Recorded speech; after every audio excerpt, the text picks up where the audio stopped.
আমি নামাজের ক্ষেত্রে শুধু ফরজগুলো পড়ি, যেমন ফজরের 2 রাকাত, জোহরের 4 রাকাত, আসরের 4 রাকাত, মাগরিব 3 রাকাত, এশা 4 রাকাত এবং বিতির 3 রাকাত পড়ি।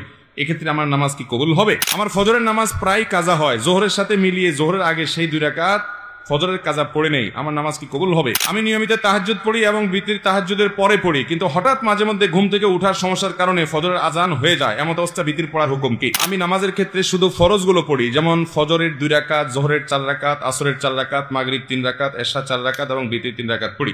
এক্ষেত্রে আমার নামাজ কি কবুল হবে? দেখুন, শুধু ফরজ পড়েন এই ভাই, সুন্নত পড়েন না, নামাজ হবে কিনা? উত্তর হলো, শুধু ফরজ পড়লে ওয়াক্তের দায়িত্বটা আদায় হবে। জোহরের ফরজটা পড়লেন, জোহরের ওয়াক্তের দায়িত্ব আদায় হলো, কিন্তু এটা পরিপূর্ণভাবে হলো না, ত্রুটি থেকে গেল।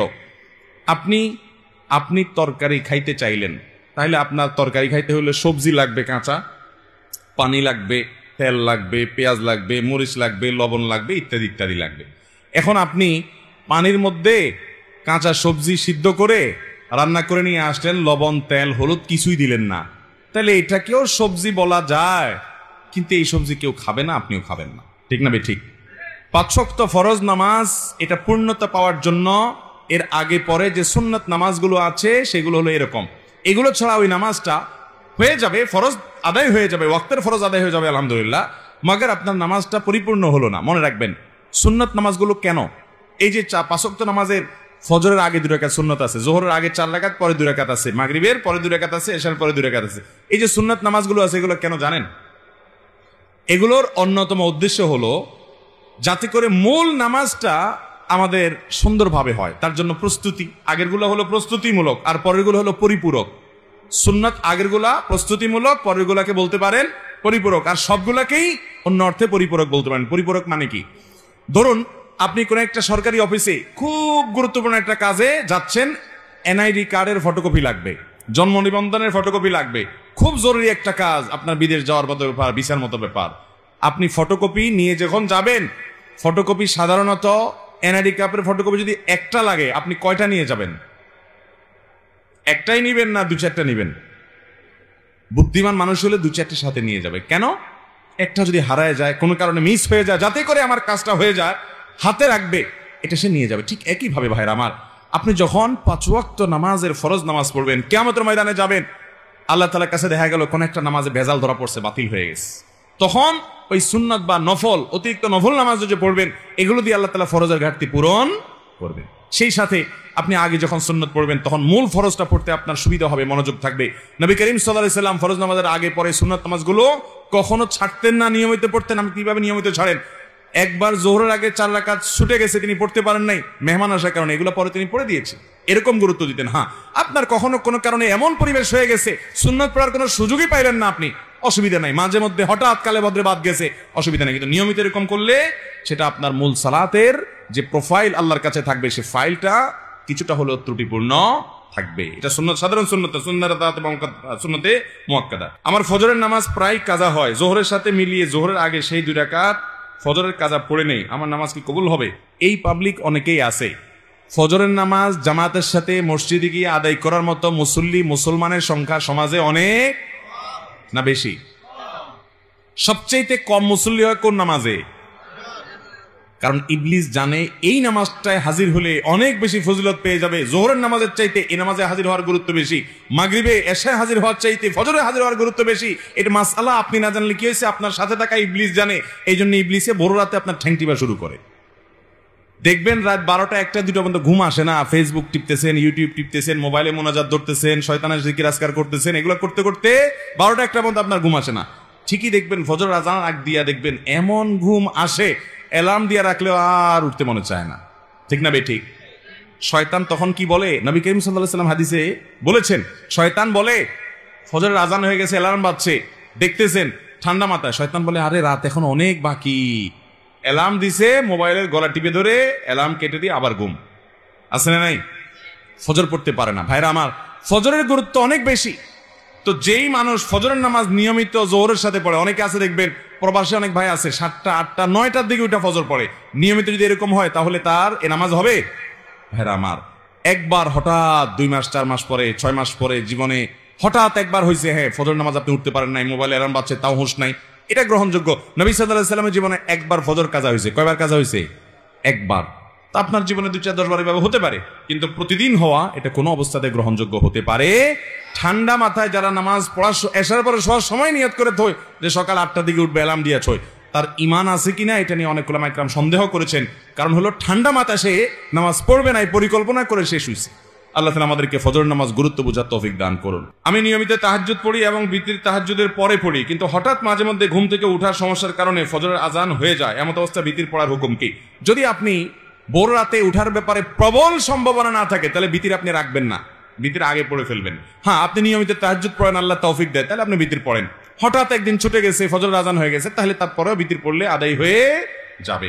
এক লোক টাকা ধার নেওয়ার পরে টাকা থাকা সত্ত্বেও দিত না, ঘুরাতো। হঠাৎ শুনছি লোকটা মারা গেছে, তখন এসে তার ছেলে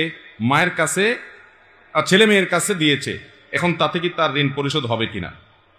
দেখুন, ধার নেওয়ার পরে কেউ যদি টাকা ঘুরাঘুরি করে দেয় না, যে সেই লোকটা মারা যাওয়ার পরে তার ছেলে মেয়েরা এসে যদি পাওনাদারের টাকা দেয়, তাহলে সেটা খুবই প্রশংসনীয় কাজ। শুধু দেয় না, বরং দেওয়া কর্তব্য। একটু ভালো করে শুনে রাখেন, অনেক মানুষ আছে মারা যাওয়ার পর পাওনাদার বের হয়ে আসে। আপনার বাবা মারা গেছেন, আল্লাহর বান্দার কিছু দেনা আছে, এগুলো রেখে মারা গেছে। ইসলামের নির্দেশ হলো তার মৃত্যুর পর তার দাফন কাফনের জন্য যে টাকা খরচ হবে সেগুলো তার টাকাতেই খরচ করবেন। এরপর তিনি যদি কোনো দেনা রেখে যেয়ে থাকেন, ভাগ বন্টন পরে আগে তার সব দেনা শোধ করতে হবে তার টাকা দিয়ে, তার জমি জমা বিক্রি করে। এরপরে যদি কিছু থাকে সেটা দিয়ে তার ওসিয়ত থাকলে সে ওসিয়ত 1/3 মধ্যে পূরণ হবে। 1/3 মানে তার টোটাল সম্পদের দাম 10 লাখ, তাহলে তার ওসিয়ত যত বেশি হোক না কেন 3 লাখ পর্যন্ত পূরণ হবে, এর বেশি না। বাকি যেগুলো থাকবে সেগুলো ওয়ারিসরা ভাগ করে পাবে। আর যদি কারো কোনো ওসিয়ত না করে যায় যে অমুক জায়গায় দিও, মসজিদে দিও, মাদ্রাসা দিও, অমুকরে দিও, এরকম কোনো ওসিয়ত না থাকে তাহলে তো সেটা বাদ। কিন্তু দেনা থাকলে আগে দেনা দিতে হবে, তারপরে সন্তানরা ভাগযোগ করে সম্পদ নেবে। আমার দেশে দেখা যায় দেনা দেয়া তো পরের কথা, আজকাল তো প্রায় সময় পত্রিকা দেখা যায় বাবার লাশ পড়ে আছে আর সন্তানরা জমি জমা নিয়ে কাড়াকাড়ি করতে করতে ব্যস্ত, বেচারাকে দাফন পর্যন্ত করছে না। ঠিক কিনা ঠিক? এই অমানুষ সন্তান আসমান থেকে হঠাৎ নাজিল হয় না অমানুষ হয়ে, এই বাপমাই অমানুষকে অমানুষ বানাইছে। ঠিক কিনা বলেন? এর পরিণাম, এর পরিণতি এই আল্লাহর বান্দা নিজেই ভোগ করছে নির্লজ্জের মতো। প্রায় সময় কয়দিন পরপরই দেখি পত্রিকাতে যে বাবার লাশ পড়ে আছে গ্যারেজে, বাড়ির সামনে, ওইটা দাফন করার মতো মানুষ নাই, গন্ধ ছুটে গেছে, ছেলে মেয়েরা কামড়াকামড়ি মারামারিতে লিপ্ত, জমি জমা দখল নিয়ে। এই জন্য বাবারা সন্তানরে মানুষ বানায় যান, মুসলমান বানায় যান, দুনিয়ার জীবনটা জীবন্ত জান্নাত হবে। আর না হলে আপনার এই কাজের প্রায়শ্চিত্ত আপনাকে ভোগ করতে হবে। শুধু ওকে দুনিয়া শিখাইলেন, আখেরাত শিখান নাই, আপনি আফসোস করে কুল পাবেন না। পৃথিবীতে যেখানে মুসলমান আছে, মুসলমানের আধিক্য আছে, সেখানে দেখবেন কোনো বৃদ্ধাশ্রম নেই, বৃদ্ধাশ্রমের দরকার নাই। আর পৃথিবীর উন্নত দেশগুলোতে শিক্ষা আছে, দীক্ষা আছে, জ্ঞান আছে, বিজ্ঞান আছে, প্রযুক্তি আছে, সবকিছু আছে, কিন্তু বৃদ্ধাশ্রম আছে। কারণ মনুষ্যত্ব, মানবতা, মা বাবার প্রতি দায়বদ্ধতা, এটা আল্লাহর প্রতি ঈমান না থাকলে সে মানুষগুলো আসলে সেভাবে বুঝে না। আল্লাহ আমাদের সন্তানগুলোকে মানুষ হতে মানুষ করার তৌফিক দান করুন। তাহলে বাবা মার দেনা থাকলে সেটা সন্তানরা শোধ করবে, পাওনাদার সেটা নিতে পারবে, কোনো অসুবিধা নেই, বরং এটা শোধ করা তাদের কর্তব্য। ঢোলবাঁশি বাজিয়ে কবর দেয়া হচ্ছে, এরকম একটি ভিডিও দেখেছি ইউটিউবে, এ ব্যাপারে বললে ভালো হতো। ঢোলবাঁশি বাজায় আবার কবর, একটা গানই আছে এরকম, আমিও দেখছি ভিডিওটা, কি জানি মরণকালে ঢোলবাঁশি বাজাইও কি ভাই, তরিকার ভাই না দরবারি ভাই? হ্যাঁ, এবং সে গানের একটা কথা খুব আপত্তিকর আছে, সেটা আরো বেশি, সেটা হলো কালেমা কালামও ভাই কোনো কিছুর দরকার নাই, কালিমা কালাম কিছুর দরকার নাই, ঢোলবাঁশি বাজাতে বাজাতে নিয়ে কবরে দিও। আল্লাহ মাফ করুক, এই হারাম কাজ করতে করতে যার দুনিয়া থেকে বিদায় হয়, সে দুনিয়া থেকে জীবদ্দশা জানতো যে তার যে সমস্ত আশেপাশে সাঙ্গপাঙ্গ আছে তারা ঢোলবাঁশি বিড়ে দিয়ে তারা নিব। কবরে হাসরে আজাব যখন হবে আল্লাহ জানে, ফেরেশতারাও কি ঢোলবাজি দিয়েই ফিরবে কিনা আল্লাহ জানে। ভাইরা আমার, নবী সাল্লাল্লাহু আলাইহি ওয়াসাল্লাম বলেছেন বয়সতুলি ইকসিরাল মাজামির, এই সমস্ত বাদ্যযন্ত্র এগুলো দুনিয়া থেকে, এগুলো বিদায়ের জন্য আমি আসছি, এগুলো শয়তানের অস্ত্র, এগুলো হারাম। অতএব ইমানদার জীবদ্দশায় যেটা করতে পারেন একটা মানুষের মৃত্যুর পর তাকে বিদায়ের সময় বলে কালিমা কালামই দরকার নাই। কালিমা কালামই যদি দরকার না থাকে সে মুসলমান কিনা সন্দেহ। মুসলমান কিভাবে কালিমা কালামের দরকার নাই, ঢোলবাজি হইলে তা চলবো? আমরা তো কালিমা কালাম পাইছি কোরআন থেকে, হাদিস থেকে। এর ঢোলবাসিটা কে দিল? কে দিছে বলেন? শয়তান দিছে। তো শয়তানের এই জিনিসটা নিয়ে যদি কবরে যায়, মায়ের কি পিঠে পড়বে না নিচে পড়বে? আল্লাহ আমাদেরকে এই সমস্ত পাগলামি ছাগলামি, এই সমস্ত শয়তানি থেকে বেঁচে থাকার তৌফিক দান করুন। কত পাগলামি যে দুনিয়াতে আছে, এসব না দেখলে বোঝার উপায় নাই। আল্লাহ আমাদের সমস্ত ভাইদেরকে হেদায়েত দান করুন।